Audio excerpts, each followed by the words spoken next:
The instant prismatic arrow lands, the monster lets out an agonized roar. But for a second, nothing else happens. Yuki's afraid the hit didn't land right. But then the thing lunges at them, and black sludge starts leaking out of every opening on its body. It's clearly weakened, but still dangerous enough to keep fighting. So Rain decides to close the deal with one more big spell. She fires off her Tier 5 Thunderbolt, but even that doesn't drop it. Yuke notices the hit stunned it hard, though, and knows this is their shot to finish things for good. He tells Marina to go in for the kill. She charges, pops her ultimate skill, and lands a clean critical hit right as the blade connects. The monster's head splashes into the river below while the sky clears above them and blood sprays out from the wound. Everyone breathes a sigh of relief, and that's when Yuki remembers the whole fight's been streaming live the entire time. He thanks everyone watching for sticking around to the end and cuts the feed. The clip blows up across the city almost instantly, and Clover's popularity shoots through the roof. Yuke's old party leader is furious watching it happen. Meanwhile, Yuke's head is spinning from burning through way too much mana in that fight. Behind him, the girls are buzzing about the battle, and he figures this footage is about to be a massive career boost for all of them.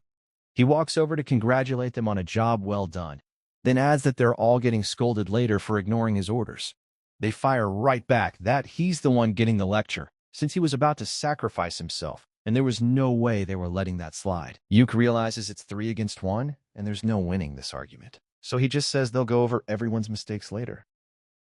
Not long after, they reach the lake where the actual quest is supposed to happen, but the girls immediately want to go swimming instead. Yuki tells them to go ahead while he sets up camp. Listening to them splash around and laugh, he thinks back to training them as adventurers just 6 months ago. He'd spent that whole time coaching them on how to level up themselves and the party, always sure deep down they'd turn into something special. He's still a little stunned that he actually ended up in a party with them, and figures life really does have a way of throwing curveballs. A few days later, Yuke and the girls get summoned by the guildmaster, and the girls are visibly nervous about the meeting. Yuki figures it's about the high-rank monster they took down in the forest, since a job that dangerous should never have gone to a D-rank party in the first place. He assumes the old man will probably praise them for it, but he also knows the guy in charge here isn't exactly predictable. Right on cue, Guildmaster Benwood walks in and gets straight in Yuki's face, telling him he's caused quite a mess this time. Yuke insists it wasn't his fault, and Benwood cuts him off, demanding he spill everything that got left out of the official report. His tone has the girls visibly rattled, and Yuke gets irritated at the old man for scaring them. Of course, that's exactly the reaction Benwood was going for, and he tells Yuki to drop the polite act if he wants him to drop the scary one. Benwood finally sits down and tells everyone else to do the same, then asks Yuke point-blank what he actually thinks that monster in the forest was. Yuke tells him everything points to it being an overflow, though not the kind you'd catch in a cheesy anime. Benwood's face goes serious, and he tells the receptionist to open an official investigation. Marina asks Yuki what an overflow even is, and he explains it's what happens when some kind of catalyst forces monsters to spill out of a dungeon. If it gets bad enough, it snowballs into a stampede, where a massive wave of monsters flattens everything in its path. The girls look worried hearing that, but Benwood assures them the guild will handle the investigation from here. He bows to all 3 of them and apologizes for putting them in that kind of danger. They're caught off guard by the gesture and tell him they were fine because Yuka had their backs. The old man says he watched the live stream and was genuinely impressed by their skill, which is exactly why he's bumping them up to C rank. The girls are thrilled, and Benwood turns to Yuka with more news. He's getting promoted to a rank since Prismatic Arrow, the spell he used in that fight, turns out to be a brand new spell he invented on the spot, and every official at the guild agrees he's earned the rank. Yuka can barely process what's happening, but Benwood just slides over the promotion paperwork and tells him to sign it whenever he's ready. Yuka and the girls head out to celebrate the promotions. He hands their mission earnings over to Silk, who's stunned by how much more it is than she expected. She counts out the gold coins, and right at the bottom of the pouch is a platinum coin Benwood slipped in as an apology. The girls light up at the sight of it, and Silk points out that between this and their earlier savings, they finally have enough to buy a place of their own. They start eating and drinking to celebrate, and at some point, Rain asks Yuka what his dream as an adventurer actually is. He tells her he wants to take on the final floor of a dungeon called Infinite Darkness, and the girls nearly choke on their drinks, since that dungeon has a reputation for being pure death. Yuke admits that's fair, since the bottom floor holds an abyss gate leading straight into the underworld. He's not planning on crossing it, he just wants to see it with his own eyes someday. He tells them about his uncle, a legendary adventurer who once made it to that final floor and actually laid eyes on the gate, even though he couldn't clear the floor itself. That story is the whole reason Yuke's chased this dream in the first place. Marina loves the idea and says they should go live stream that fight right now, but Yuke tells her it's not that simple.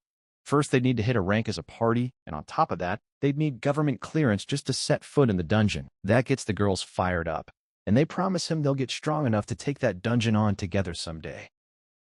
Not long after, Clover heads out on another quest and streams it like always. While Marina holds the front line, Yuki directs the fight and shields everyone with a barrier spell. Silk tangles the monster up with vines, and Rain finishes it off with a heavy thunder spell. Yuki throws in a stone spell from a scroll for good measure, and it's down for good. The stream lands well with viewers, but not so much with Yuki's old party, Thunderpike.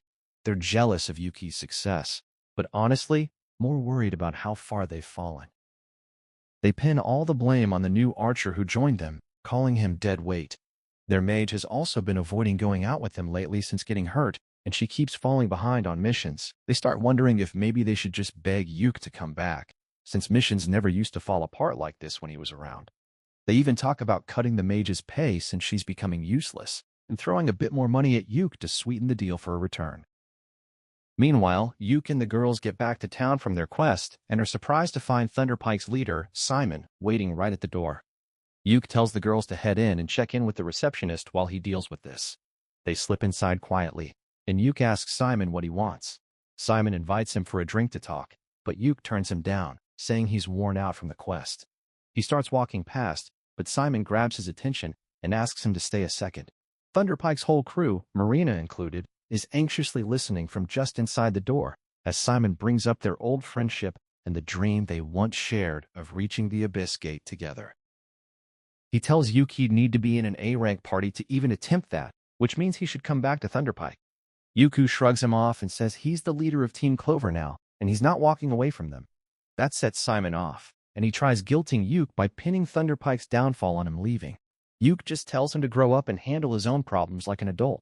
He walks into the guild building while Simon shouts after him that he'll regret this, and the noise catches the attention of Ugly Fatso, the same noble who once tried to jump Yuke. Back inside, Simon notices the girls look uneasy about the exchange, and when he reassures them he's not abandoning the party, Marina tackles him with a hug tight enough to nearly crack his ribs.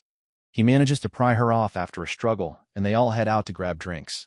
Not long after, they land a quest from a well-known armor shop called Earthy. Yuke explains the shop's launching a new line aimed at female adventurers, and since 3/4 of their party is women, Earthy wants them as the poster models. The 3 girls will get top-tier armor from the shop for free and get to use their dungeon clearing footage to promote it. They're stunned by the offer, thrilled they're getting free gear and getting paid for the job on top of it. They can barely contain their excitement, and soon the whole party heads to the city where Earthy's shop is based.